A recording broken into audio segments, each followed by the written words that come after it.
what the rule book says, and you go about your business and your work, and you know, if they tell you not to do it, and then you get busted, and what happens, then you suffer the consequences.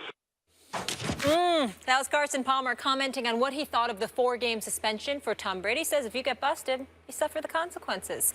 Was that smart of him to say, Stephen A? Well, I don't think it was smart. And I don't think it was smart because at this stage and point in Tom Brady's career, with what he has accomplished, what he has meant to the NFL, you don't want to tug on Superman's cape, particularly if you're the member of of a team where, you know, the Arizona Cardinals are very, very good, but you really, really stunk up the joint the last time we saw you, which is Carson Palmer. We sit up there and say, hell, maybe you should deflate footballs. Maybe you should deflate footballs excessively. Maybe you should sit up there and mingle with some of those equipment managers and others to make sure they deflate the footballs for you the way you had that choke job that you had, Carson Palmer. I say all of that to say what he said wasn't wrong. You do the crime, you do the time. And I've been on Tom Brady for the longest time. Look, man, you should have, Max, just so you know, this is what I want to let you know about what I had to say. Before you got on the show, I kept religiously saying, if I'm Tom Brady, I got the supermodel wife, I look GQ, I'm the face of the NFL. Roger Goodell, how you doing? How's everything going? Can we get out? Can we go to dinner? Let me and Giselle take you and the wife out. We, you know, just wrap. And then after that, you and the commissioner go out on the patio. Look, I wanted them to deflate the footballs. I did not know they would do it to the illegal limit. I just like the footballs deflated. I didn't know that, you know, the exact number of PSIs and all of this stuff. I apologize. You don't need to bother them.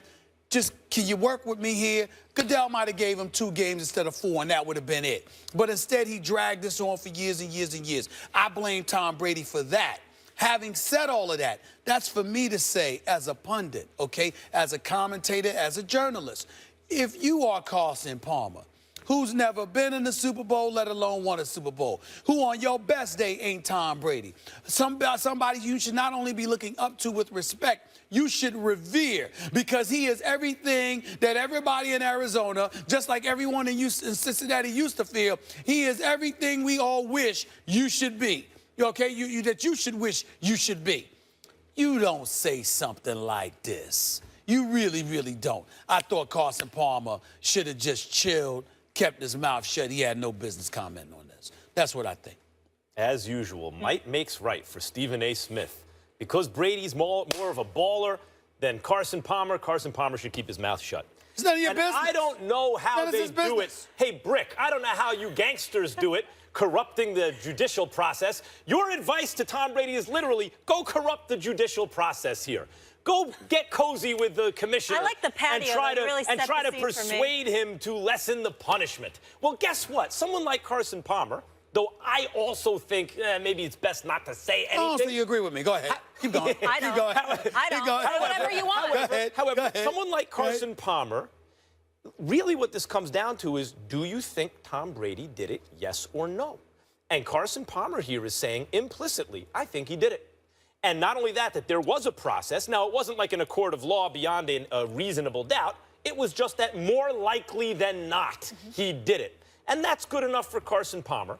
He feels, maybe correctly, that he has the moral high ground here. From that moral high ground, if you're playing by the rules and someone else isn't, you have the position to point the finger and say, you cheated and now you're being punished. You know what the weak element is in all of this that you're leaving out? What? They play New England this weekend. But you're going up against Jimmy Garoppolo. You see what I'm trying to say? So Tom Brady's stuck at home. It makes it so good. And here you Carson, come it's your year, baby. Here you come sticking out your chest. If Tom Brady was across that sideline and you had to worry about him this weekend, would you have brought that up? I'm just curious, Max, because I feel you. I get where you're coming from. You get where I'm coming from. Yeah. But I'm asking you a question. Yeah. You know, as somebody who covers a pugilistic sport, the voice of boxing, as we all knew, you and the great Jim Lampley, you know as well as it's almost the equivalent of talking about a fighter you have no intentions of fighting. You see what I'm saying? You want to chirp and talk, but but you ain't never planning on getting in the ring with him. Triple G is fighting this weekend in England because everyone who was supposed to fight him wouldn't fight him. Kell Brook had to move up and fight him. Kell Brook had to move up from the welterweight division 2 weight classes Everyone's to talking. fight Triple G No one's signing. because everybody took Canelo Alvarez gonna invite Triple G into the ring and then turn around and not fight him after talk about we don't run from, we ain't scared of anybody. I can't repeat the words he said, but we're not scared of anybody, but blah, blah, blah, and then don't fight him. This is the equivalent of that. You Carson Palmer, you chirping, but Tom Brady's gonna be back home in Foxborough. It is kind of you are going up against Jimmy Garoppolo. Yeah, people are saying he's like the new Tony Romo. Oh, come on. It is kind of like, come on. It is kind of like tugging on Jimmy Superman's G. cape. You see what I'm saying? If Lex Luthor has Superman all tied up just Guys, saying. maybe people are just asking him about it because that's who they're playing, and he's just answering. Listen. He's speaking truth like we do on the show. Well, that's very, very nice of you to say, Molly. So beautiful of you to say, so eloquent. But here's the deal. It's really, really interesting how everyone wants to lean on you were asked a question, so you're just answering. There are plenty of people who are asked questions every day, and there's certain things that you just don't touch on because it's none of your business. This guy is going up against the New England Patriots this Sunday night. I like Carson Palmer. He did a choke job in the playoffs. He was horrible in the NFC Championship game. But the bottom line is he had a pretty damn good season. I respect his skills. I respect his abilities. And I respect their team. I like those guys. Patterson, the Honey Badger, the whole crew. I love them.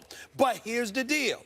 How you going to sit up there and talk about Tom Brady when you know good and damn well you don't have to play against Tom Brady this weekend? It would have been bad enough if he wasn't on the schedule. Stir the pot. They are on the schedule. Well, is that's it why the he's Tom being asked Brady? about it. Wait a minute. Is it the Tom? Thanks, I'm talking about his words.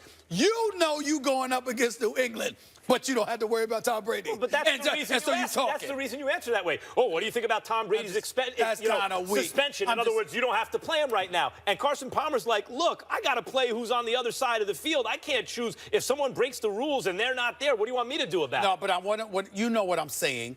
If you are going up against somebody, yes, you have to go up against New England's defense. Fair enough. But the flip side to it is that you're a quarterback. You usually get measured against the opposing individual at your position. And Tom Brady has a history of making elite people look like fools. So what would he do to Carson Palmer in terms of his performance, no matter who he's going up against, because he's that big time? What we'll say about Carson Palmer. Carson Palmer was prematurely anointed the next great quarterback out of college. We agree it was there. Like Brady and Peyton, and here comes Carson Palmer, and he got hurt. It didn't exactly work out that way, and he's now on an excellent, well-balanced team, maybe the best balanced team in the NFL, partly because of his presence. But he choked, there's no other way to put it, in the playoffs, and that has him looking weak to some people, I think including you right now. And so you don't like the fact that he's speaking the truth about Tom Brady because he just choked in the playoffs. Now, I'll also say this. In terms of deflating the football, I remember when the Mitchell report came out, I wanted to come out with Mitchell report, baseball. Baseball the 103 steroid scandal, right? Came out in 2009, but it was about players in 2003. Right. Go ahead. I remember when that came out, I wanted to come out with the Kellerman report. Here are the players who need to be on the steroids, right? The sorry players. They need to jump on the juice. And Carson Palmer needs to do something in the moment of truth to get him to perform as he normally does. This, however, is game one of the regular season. This ain't the playoffs. They're coming into it with microphones. What do you think about this whole situation? And he's like, look, I play by the rules. Yeah. This guy didn't. Let's also make sure that whether it's SportsCenter, it's us and others, we made sure to blow up the photo of Tom Brady talking to Odell Beckham Jr., exchanging jerseys, signatures, stuff like that. Why? Because the profound respect that you have for a 4-time Super Bowl champion, particularly from a young guy, resonates. Carson Palmer is not a young guy. He's been around quite some times. He knows how difficult it is to succeed at this level. And Tom Brady has done it over and over and over again. So for him to make the quotes, I'm not casting aspersions on Carson Palmer, the person. I don't know him personally, and I think that he's a good football player. All I'm saying is that it's like, damn. You know, talk about kicking the dude when he's down. Tom Brady is not going to be playing there this weekend against you guys. There's a lot of people that have been asked about Tom Brady. There's a lot of football players that could have said something about Tom Brady. For Carson Palmer to open his mouth and basically remind us all that, you know what, I think he's guilty. A few of us think he's guilty. You could have avoided doing that is all I'm trying to say. Well, let's put it this Fair way. enough. Better ball now. Maybe I should pick the Cardinals for Eliminator Challenge. That's another good one. Who knows what you... After the break, though, I'm just going to win. That's all we know. That's you're the a lock. flip-flopper. Oh, I goodbye. can tell you that. First Take is presented by Bass Pro Shops. Your adventure starts here. And in part by Sully, the untold story behind the Miracle on the Hudson, in theaters tomorrow. And PlayStation Vue, live TV, no annual contract, and no surprise fees. You don't want to miss tomorrow's show. Stephen A. has a huge announcement for our First Take fans. Listen, people, this one, it's a game changer. Make sure you tune in tomorrow at 10 a.m. Eastern right here on ESPN. I'm really getting an attitude with people here at First Take. Why do they keep showing these photos when I got a little belly? I've lost You are 12 so slim pounds. right Might now. have had that. You might have been I mean, carrying around that bringing belly sexy for a back. while. I'm just saying. I mean, damn, that's an old take a suit. current Pictures of you for like photo. 3 years? I have a good idea. That photo right there is more than 2-3 years old. Guess what? I have a great idea. Why don't we take new headshots? Because I'd like a new one myself. How about that? You don't need it. Could we get a Fine. photographer who'll We do need it? help. I mean, come on. The Browns announced on Wednesday that RG3 was voted by his teammates as one of the team's captains. After the announcement, Hugh Jackson was asked if he rigged the voting. Wow. They're 100% accurate. They're that one almost went over my head. Donald Trump, Hugh Trump, no.